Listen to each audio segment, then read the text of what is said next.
우리 하나님께 박수로 영광 올려드립니다. 우리 여호와 하나님은 만유의 주제시고 열방을 다스리시는 통치자이시고 왕이십니다. 여러분 이것을 믿으십니까? 오늘 이 믿음의 고백이 우리의 삶이 되기를 축복합니다. 오늘 우리가 읽은 본문을 통해서 가시나무를 동산으로 라는 제목으로 말씀의 은혜를 같이 나누겠습니다. 오늘 우리 주보의 예배란에 위에 보면은요 세 가지 타이틀이 나와 있습니다. 성령 강림주일, 스승의 주일, 청년주일 이렇게 되어 있습니다. 우리 성령 강림주일은 마가다락방에 약속대로 그 오순절에 성령님이 임하신 날입니다. 예수님이 부활하신 후에 50일째이고 승천하신 지 10일째, 열흘째가 되는 그날이죠. 성령이 임하셔서 일어난 결과는 교회가 생겼어요. 교회를 통하여 신앙이 전수되는데 그러기 위하여 교사들이 세워집니다. 그래서 청년 세대들이 일어납니다. 이게 다 연결이 주 안에서 되는 거예요. 오늘은 특별히 청년 주일에 맞춰서 우리 말씀을 나누고자 합니다. 이 청년 세대를 계속 세워가야 되는데 그러나 우리 통계에 의하면 지금 우리 젊은 세대들이 교회를 안 나오는 그때가 대부분 고등학교를 졸업하면서부터라고 이렇게 얘기를 합니다. 그러니까 청년으로 들어가면서부터 교회를 떠나는 사람들이 대부분이다라는 얘기죠. 이게 심각한 상황이고 지금 한국교회는 큰 두 가지 현상 앞에서 우리가 대응을 해야 됩니다. 첫째는 고령화 사회예요. 지금은 사회에서나 교회에서나 다 마찬가지입니다. 사회에서는 65세부터를 고령인구로 또 여기는데 최근 통계에 의하면 금년이 이 고령인구 사상 첫 1,000만 명을 돌파하는 때라고 그러고 내년이 우리나라가 초고령 사회로 진입하는 때라고 합니다. 2039년에는 80세 이상이 전체 인구의 10%를 차지하게 된다라고 그래요. 한국 교회의 고령화 현상은 사회보다도 5년을 앞선다고 합니다. 그러니까 더 빨리 고령화된다는 거예요. 이건 당장 우리 교회의 이야기이기도 합니다. 교육부서는 줄어드는데 효도관광 인원은 늘어납니다. 그래서 우리는 고령화 사회를 잘 대처를 해야 됩니다. 우리 연로하신 분들을 잘 섬기고 공경해야 됩니다. 뿐만 아니라 요즘은 은퇴하는 나이 70이 넘어서도 이제 건강하시고 또 일하실 수 있는 분들이 많으시기 때문에 우리가 새로운 비전을 가지고 우리가 신고령층을 대비해서 활동적인 노년 또 일하는 노년 또 그런 새로운 비전을 함께 준비를 해야 돼요. 그렇다고 해서 막연히 은퇴 시기만 늘린다 이것뿐 안 됩니다. 밥상 뺏기가 되기 때문에 세대 갈등이 커지게 되는 거예요. 우리는 새로운 비전과 새로운 환경을 만들어 가야 됩니다. 그리고 또 하나는 줄어드는 다음 세대입니다. 우리나라는 이미 인구 절벽 시대를 맞이하고 있고요. 작년 출산율이 0.72명, 금년에는 0.6 그 수준을 들어간다는 그런 소리가 있습니다. 이미 국가 소멸을 걱정하는 시대를 살고 있습니다. 당연히 교회도 여기에 영향을 받고 있죠. 이곳 방화동 근처에도 초등학교들이 이미 통폐합 얘기, 폐교 얘기가 나오고 있고 유치원 어린이집들이 다 운영이 어렵습니다. 그러다 보니까 당연히 교회도 어린이들이 줄어들고 청소년들은 더 줄어들고 청년은 더 줄어들게 돼 있습니다. 그리고 3, 40대가 돼도 예전에는 한참 일할 때인데 3, 40대가 지금은 아직 미혼이거나 결혼을 안 하거나 그래서 결혼 안 해서 미혼이거나 또 결혼을 늦게 하거나 또 아이를 육아하는 경우들이 많기 때문에 신앙생활에 전념하거나 또 봉사를 하거나 그러기가 참 어려운 그런 때예요. 청년부에서 또 열심히 활동을 하다가 결혼해서 올라오게 되는 청년들은 이 세대 차이, 문화 차이 때문에 이 교구로 올라오려고를 잘하지 않습니다. 각 교회들은 다 말로는 다음 세대를 세워야 된다고 말하지만 정작 구체적인 실천을 하는 경우가 많지 않습니다. 여러분 우리는 내년 신년 50주년을 맞이하면서 우리 건물만 새롭게 하는 것이 아니라 우리의 의식과 모든 것이 새로워져야 됩니다. 신년은 모든 것이 새로워지고 새롭게 출발하는 그런 기쁨의 해예요.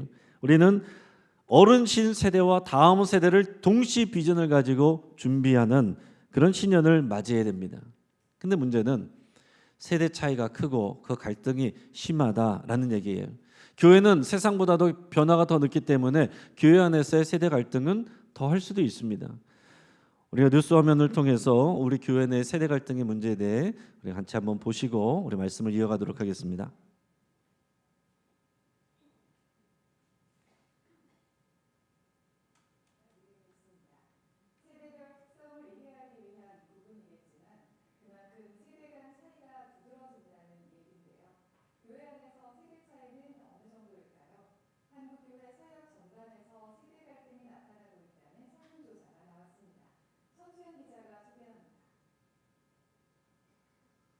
교회 안에서도 세대 차이를 느낄까? 한국교회 지도자센터가 GM컴 리서치에 의뢰해 개신교인 600명에게 물었습니다. 응답자들이 세대 차이를 가장 크게 느끼는 부분은 의사소통 방식입니다. 67%가 세대 차이를 경험했다고 답했습니다. 교회의 봉사 자세에서도 정치 사회적 이슈에서도 세대 차이를 경험했다고 응답자들은 밝혔습니다. 예배 스타일, 교회 내부의 문제, 한국 교회 이슈 등 교회 안팎의 사안에 대해서 응답자 2명 가운데 1명은 세대 갈등을 느꼈습니다. 응답자의 절반이 넘는 57%는 이 같은 세대 갈등이 교회 이탈이나 신앙적 회의감을 주는 등 부정적인 영향을 끼친다고 답했습니다. 세대 갈등을 일으키는 윗세대들의 태도로는 쓸데없는 간섭이나 편견, 권위주의적 태도, 무례한 태도 등이 지적됐고, 아랫세대에 대해서는 자기들만의 용어 사용, 예의 없는 무례함, 교회의 전통을 무시하는 행동 등을 꼽았습니다. 윗세대에 대한 부정적인 생각은 40대에서 가장 높게 나타났습니다. 갈등을 해소하는 주체로는 80% 이상이 윗세대가 아랫세대에게 양보하고 이해와 배려를 해야 한다고 답했습니다. 그러나 교회 안에 세대 통합을 위한 노력은 미흡한 편이었습니다. 세대 통합을 위한 프로그램이 있는 교회는 37%에 불과했습니다. 모든 세대가 함께 예배드리는 온 세대 예배를 드리는 경우는 55%, 절반 수준에 그쳤습니다. 응답자들은 세대 차이를 해소할 대안으로 온 세대 예배를 가장 많이 선호했고, 교회의 의사결정에 세대별 대표자를 참여시키는 것과 소그룹이나 성경 공부, 사역 그룹에 세대를 혼합 구성하는 것에도 긍정적으로 반응했습니다. CBS 뉴스 천수연입니다. 우리 뉴스를 통해서 본 것처럼 이게 한국 교회 전체적인 평균적인 그런 모습입니다. 의사소통 방식의 세대 차이가 나요. 우리 작년 세대는 어땠습니까? 상명하복이 자연스럽거든요. 하라면 하는 겁니다. 근데 지금은 이 쌍방향적 의사소통을 원해요. 그래서 예전에는 당연했고 문제없던 소통 방식이 지금은 문제가 생깁니다. 작년 세대는 충분히 소통했다고 생각하는데 젊은 세대는 소통하지 않았다고 여깁니다. 또 교회 봉사 자세도 생각해 보면 지금 우리 어르신들은 어땠습니까? 20대 결혼해서 30대부터 초반부터 교회 헌신 봉사했습니다. 가정보다 교회 일을 먼저 했어요. 그러나 지금 젊은 세대는 개인과 가정이 더 먼저이고 중심입니다. 그리고 많은 여성들이 젊은 여성들도 또 직장 생활, 육아를 같이 하는 경우가 많기 때문에 교회에 시간을 내서 예배하는 것도 어렵고 봉사하는 것은 더더욱 어려워하는 그런 상황입니다.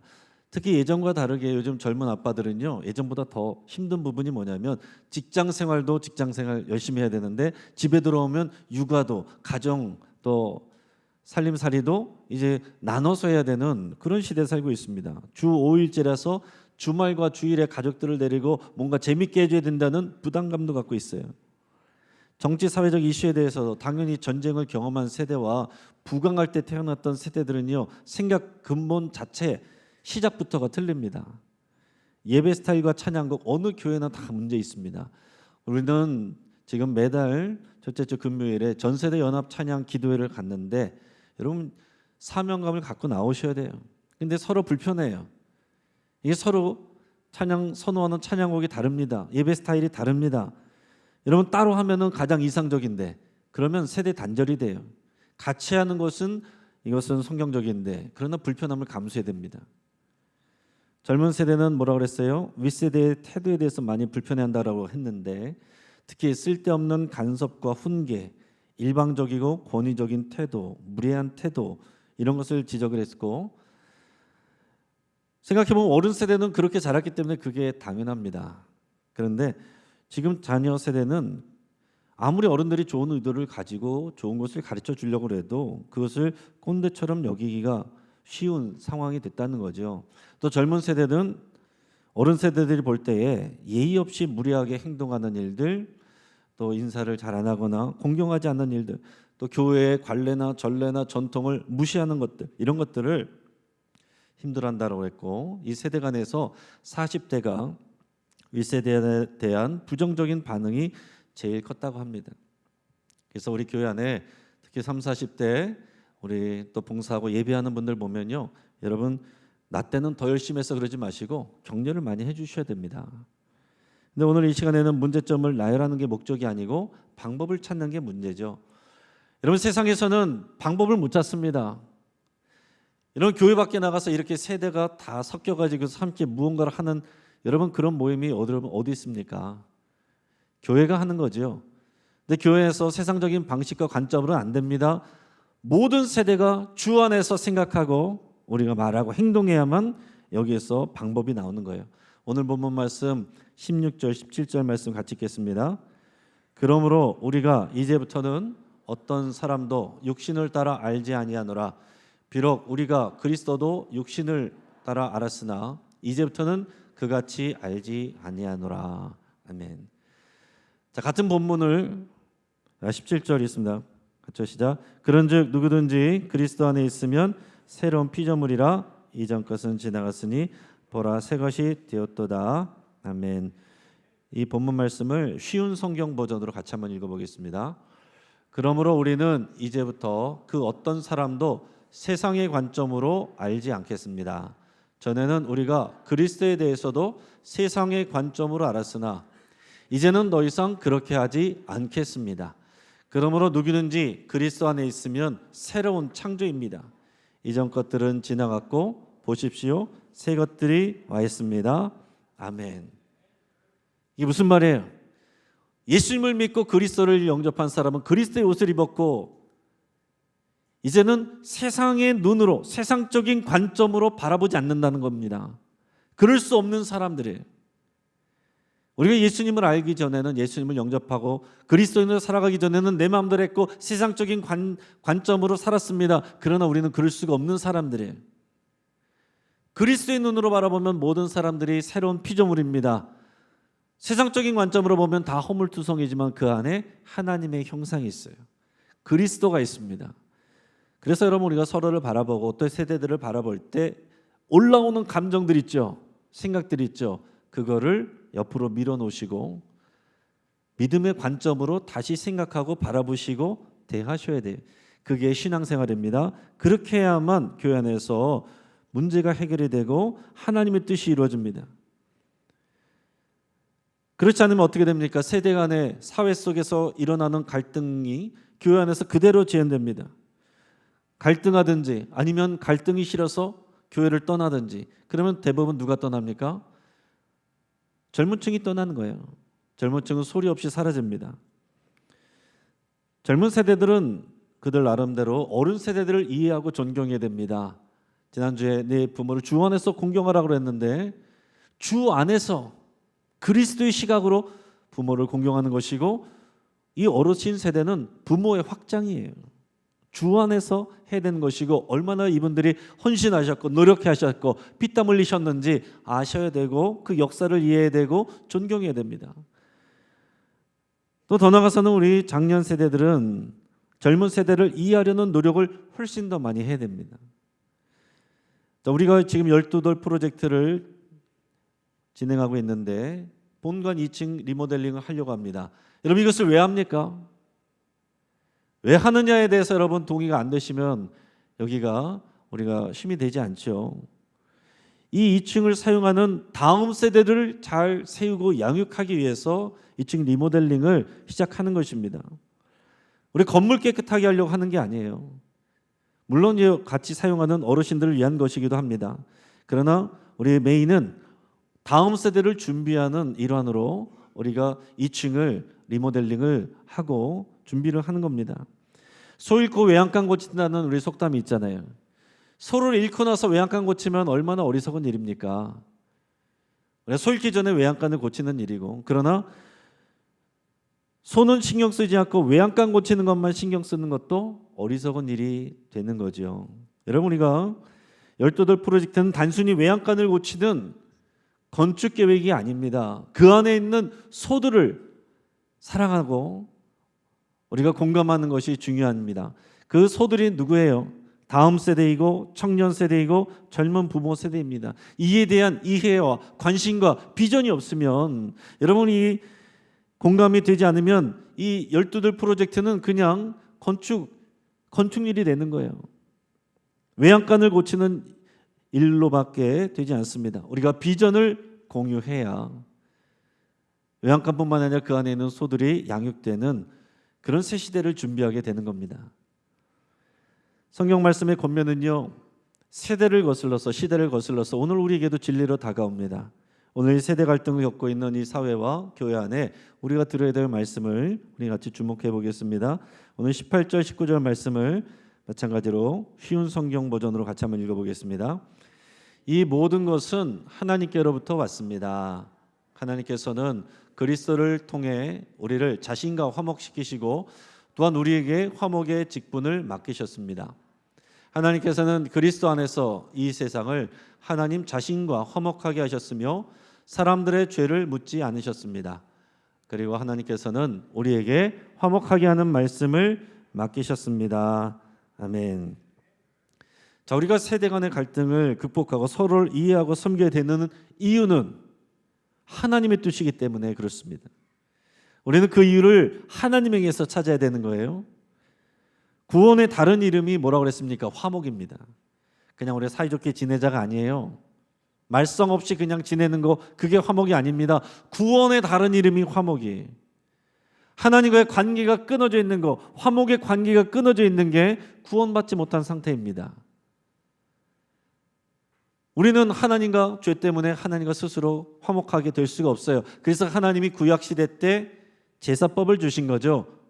동물 제사를 통해 그 피를 흘리면 대신 하나님께서 우리를 용서해 주시고 하나님과 다시 화목하게 되는 관계를 맺는 거, 이게 구약의 제사법입니다. 그런데 우리는 교회 나올 때 동물 제사를 드리지 않죠. 왜 그랬습니까? 예수님이 친히 화목제물이 되셔서 저 십자가에서 피 흘려 죽으셨기 때문에, 우리를 대신해서 그 십자가에서 죽으셨기 때문에 그 십자가는 우리에게 제단이 되는 것이고 또 성전이 되는 것입니다. 그래서 우리는 그 예수 그리스도의 이름을 모시고 예수 그리스도의 보혈의 능력을 믿으면 하나님과의 관계가 다시 화목하게 되는 거예요. 이게 구원입니다. 그런데 거기서 끝난 것이 아니고 하나님과 화목하게 된 자는 동시에 화목하게 하는 직분을 받았다라고 그랬습니다. 화목의 직분이 우리에게 주어져 있어요. 예수님을 믿었으면 이미 우리에게 화목의 직분이 주어져 있다는 거예요. 하나님이 우리에게 맡기셨다는 겁니다.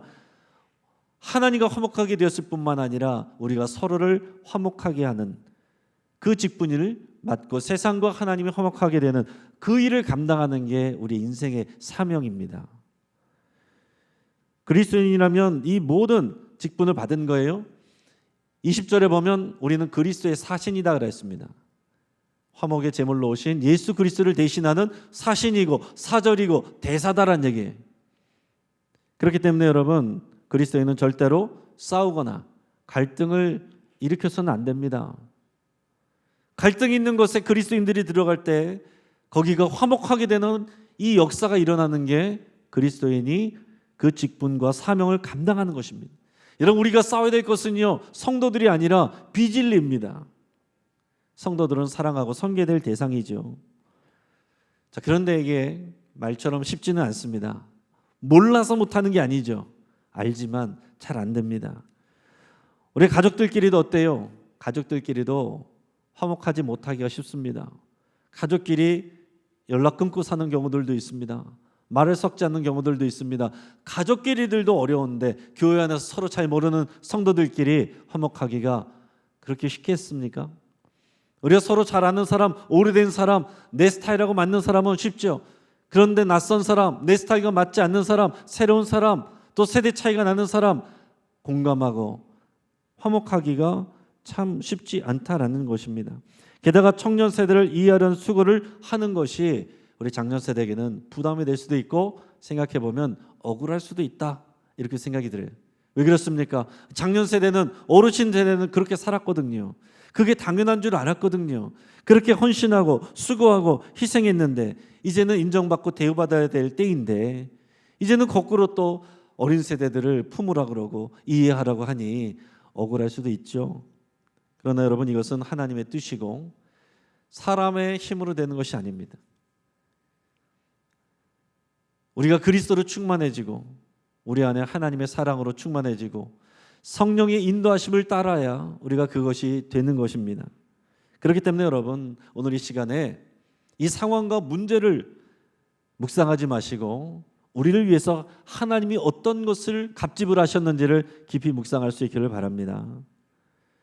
우리는요 예수님을 믿었어도 가시 같아요. 우리 안에 가시가 다 있습니다. 목회자도 중직자들도 교회 오래 다니는 분들도 다 완전한 사람들이 아닙니다. 우리 안에 가시예요. 가시가 다 있습니다. 예전에 가수 조성모 씨가 불러서 히트했던 가시나무라는 노래가 있잖아요. 이 노래는 원래 시인과 촌장이라고 하는 남성 듀오가 부른 노래이고 이 노래를 만든 하덕규 씨는 지금 목사로 섬기고 있습니다. 이 노래는 일반 가요로 히트했지만 실제로는 신앙 고백을 담은 그런 노래입니다. 가사가 이래요. 내 속엔 내가 너무도 많아 당신의 쉴 곳 없네. 내 속엔 헛된 바람들로 당신의 편할 곳 없네.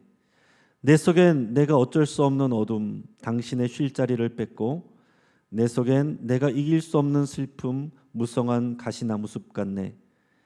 바람만 불면 그 메마른 가지 서로 부대끼며 울어대고 쉴 곳을 찾아 지쳐 날아온 어린 새들도 가시에 찔려 날아가고 바람만 불면 외롭고 또 괴로워 슬픈 노래를 부르던 날이 많았는데 내 속엔 내가 너무도 많아 당신의 쉴 곳 없네.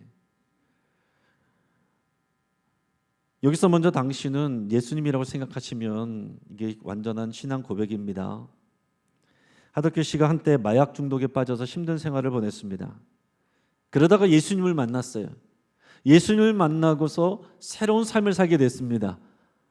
그런데 예수님 믿고 그 기쁨도 잠시고 자기 자신을 보니까 여전히 자신 안에 이기심이 있고 죄악된 마음이 있고 자신의 마음이 완전 가시나무 같다는 거예요. 그래서 너무 괴로웠습니다. 그런데 어느 날 순간적으로 가시덩굴 아래서 피 흘리고 계시는 예수님의 모습이 그 그림이 머리를 싹 스쳤다는 거예요. 그래서 그 순간에 펜을 들어서 10분 만에 이 노래를 쓰고 만들었다고 했습니다. 이 하덕규 목사님은 이 노래는 하나님이 주신 노래라고 이렇게 간증하고 고백하고 있어요. 여러분 이 노랫말을 생각해 보면 우리 마음과 같지 않습니까? 우리가 화목하게 지내야 되는 거 알죠? 서로 사랑하라는 거 알죠? 교회 하나됨을 지키라고 하는 거 알죠? 모르는 사람이 어디 있습니까? 근데 안 돼요. 되지가 않고 어렵습니다. 나와 다른 사람들, 새 가족들, 다른 세대들 품고 사랑하라고 하는 것 왜 모릅니까? 근데 내 안에 내가 너무 많아서 모실 수가 없어요. 공간이 없습니다. 지쳐나는 어린 세대과 같이 사람들이 내게를 얻지만 내 안에 가시에 찔려서 또 상처받고 또 멀어지기도 합니다. 교회 안에서도 그렇게 서로를 찔러서 아프게 하는 일들이 있기 마련입니다. 나쁜 의도로 그럽니까? 다 잘 되라고 하는 말들인데 우리 안에 가시가 있어서 서로를 찌른단 말이에요. 조언을 한다고 하다가 가시로 찌르고 잘 되라고 하는 말인데 가시로 찌르고 도와주려고 그러는 건데 가시로 찌르고 충고한다고 가시로 찌르고 서로가 서로를 찔러서 피 흘리게 하고 또 그것 때문에 떠나는 어린 새들이 있는 것 같이 우리 교회 안에도 얼마든지 그런 일들이 있다라는 거예요. 그러나 여러분 우리 안에 계신 예수님은 이미 가시면류관을 썼습니다. 가시나무 같은 우리 마음 안에 와 계십니다. 가시나무 같은 우리를 껴안고 계십니다. 그래서 오늘 우리가 살고 있는 거예요. 우리가 그 일을 감당하는 겁니다. 조금씩 예수님은 우리를 변화시키고 계십니다.